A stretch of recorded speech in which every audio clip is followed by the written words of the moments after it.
बिस्मिल्लाहिर्रहमानिर्रहीम। अस्सलाम वालेकुम स्टूडेंट्स, कैसे हो आप लोग? उम्मीद करता हूँ आप सब ठीक होंगे। Welcome back to the new video and welcome back to the channel literature coverage. आओ लिटरेचर पढ़े। आज हम लोग कोई पोएम नहीं पढ़ने लगे, कोई नावल नहीं पढ़ने लगे, कोई प्ले नहीं पढ़ने लगे।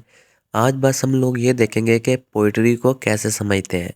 कोई पोएम है उसको किस तरह से समझा जाए, किस तरह से उस पोएम को एनालाइज किया जाए। तो कोई भी लिटरेचर, चाहे वो अमेरिकन लिटरेचर हो, पाकिस्तानी लिटरेचर हो या फिर इंग्लिश लिटरेचर हो, सभी लिटरेचर्स में पोइट्री शामिल है। यानी कि पोइट्री लिटरेचर का एक इम्पोर्टेंट पार्ट है। बीए इंग्लिश, एमए इंग्लिश या फिर बीएस इंग्लिश लिटरेचर, इन सभी प्रोग्राम्स में भी आप लोग पोइट्री ज़रूर पढ़ोगे। तो उस पोइट्री को समझने के लिए कुछ ज़रूरी बातें मैं आप लोगों को बताऊंगा, वो आप लोगों ने अपने जहन में रखनी है।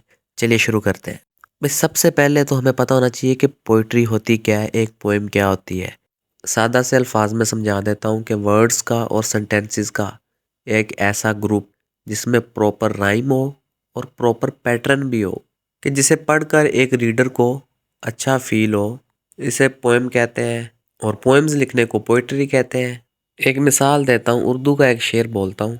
मैं अकेला ही चला था जानबे मंजिल, मगर लोग मिलते गए और कारवां बनता गया। अब देखें, इन वर्ड्स को ऐसे भी तो लिखा जा सकता है ना, कि मैं अकेला मंजिल की तरफ जा रहा था, मेरे साथ लोग मिलते गए और कारवां बन गया। अब इन लफ्ज़ों का थोड़ा सा पैटर्न ही चेंज किया है कि एक शेर बन गया, भाई पोइट्री बन गई। आप ऐसा भी कह सकते हो कि लफ्ज़ों को लफ्ज़ों के अंदर ही बंद कर दिया जाता है पोइट्री में। ज़्यादा लफ्ज़ों को कम लफ्ज़ों में बंद कर दिया जाता है, एक तरतीब के साथ, एक प्रॉपर पैटर्न के साथ और प्रॉपर राइम के साथ। जैसे कि ए दिले नादां तुझे हुआ क्या है, आखिर इस दर्द की दुआ क्या है। बहादुर शाह ज़फ़र के दो शेर आप लोगों को सुनाता हूँ। ये शेर आगे पीछे हो सकते हैं, लेकिन शायर कहता है कि बुलबुल को चमन से ना स्याद से गिला, किस्मत में कैद लिखी थी फसले बहार में, इन हसरतों से कहो कहीं दूर जा बसे, इतनी जगह कहाँ है दिले दागदार में। स्टूडेंट्स, मज़ा आया कि नहीं सुन के? तो ये है पोइट्री। अब पोइट्री को समझेंगे कैसे, ये जानना बहुत ज़रूरी है। एक पोएम को समझने के लिए, एक नज़म को समझने के लिए, उसका मतलब जानने के लिए पहली ज़रूरी बात यह है कि आप लोगों ने ये देखना है कि उस पोएम का पोएट कौन है। यानी कि वो पोएम, वो नज़म किस शायर ने लिखी है। जी ठीक है, शायर का पता चल गया। अब शायर का पता चल गया है तो अब आप लोगों ने ये देखना है कि वो शायर जिसने ये नज़म लिखी है, वो किस तरह की नज़में लिखता है। वो शायर किन टॉपिक्स पर बात करता है। क्या वो शायर नेचर के बारे में लिखता है? क्या वो शायर लव के बारे में, प्यार मोहब्बत की बातें करता है अपनी शायरी में? या वो शायर दुखी बातें करता है अपनी शायरी के अंदर? तो स्टूडेंट्स, आपने एक पोएम को एनालाइज करने से पहले पोइट का जो इंटरेस्ट है, पोइट के जो इम्पोर्टेंट थीम्स हैं जो वो अपनी पोएम के अंदर यूज़ कर रहा है, उनको जान लेना है, अच्छे से उनको समझ लेना है। चले जी, पोइट का पता चल गया, पोइट के इंटरेस्ट का पता चल गया, वो किस तरह की नज़में लिखता है, एक शायर, एक पोइट, वो भी पता चल गया। अब क्या करें, एक पोएम सामने आ गया, उसको कैसे एनालाइज करें। दूसरी इंपॉर्टेंट बात एक पोएम को एनालाइज करने के लिए, एक पोएम को समझने के लिए, वो ये है कि आप लोग पोएम के अंदर जो मुश्किल वर्ड्स हैं ना, उनको अंडरलाइन करो। सबसे पहले अंडरलाइन कर लिया, अब डिक्शनरी खोलो और उन मुश्किल वर्ड्स का मीनिंग सर्च करो। इंग्लिश पोएम्स जो हैं, जो इंग्लिश लैंग्वेज में लिखी गई है, मैं उन पोएम्स की बात कर रहा हूँ। अब दूसरा काम भी आप लोगों ने कर लिया, मुश्किल वर्ड्स का मीनिंग आप लोगों ने डिक्शनरी से सर्च कर लिया।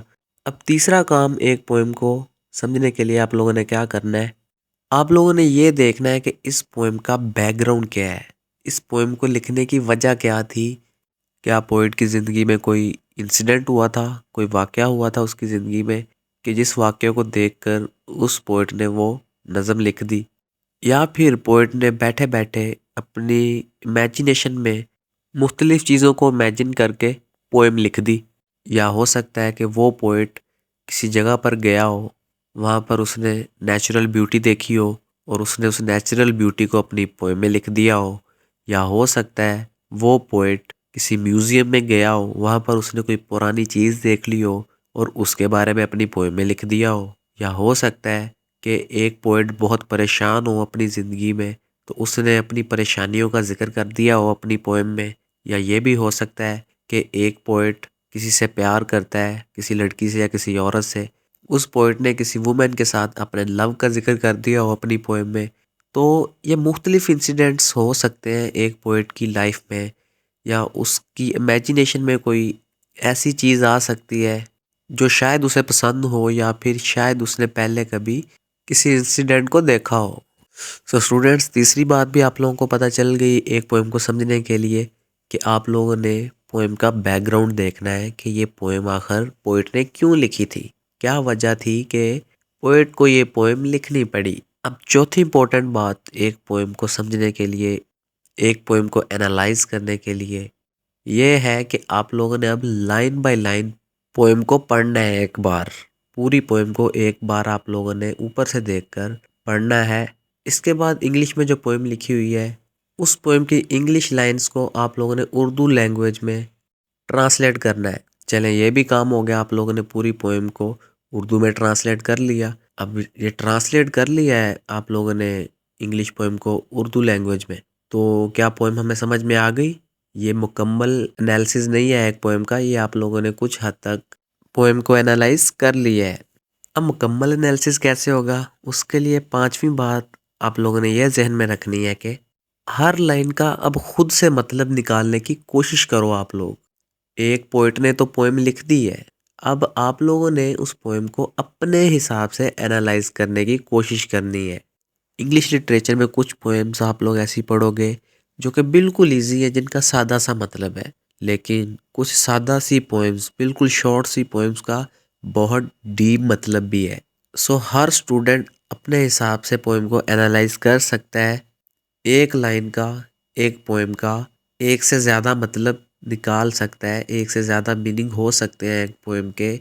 अब ये आप लोगों पर डिपेंड करता है स्टूडेंट्स कि आपका माइंड जो है वो कितना स्पेशियस है, या आप लोग कितनी गहराई में जाकर सोचते हो, या किस एंगल से, किस नज़रिए से चीज़ों को ऑब्ज़र्व करते हो। तो स्टूडेंट्स, आप लोग अपनी इमेजिनेशन से और अपनी अंडरस्टैंडिंग से एक पोएम को एनालाइज कर सकते हो, और उस पोएम का एक से ज़्यादा मतलब निकाल सकते हो।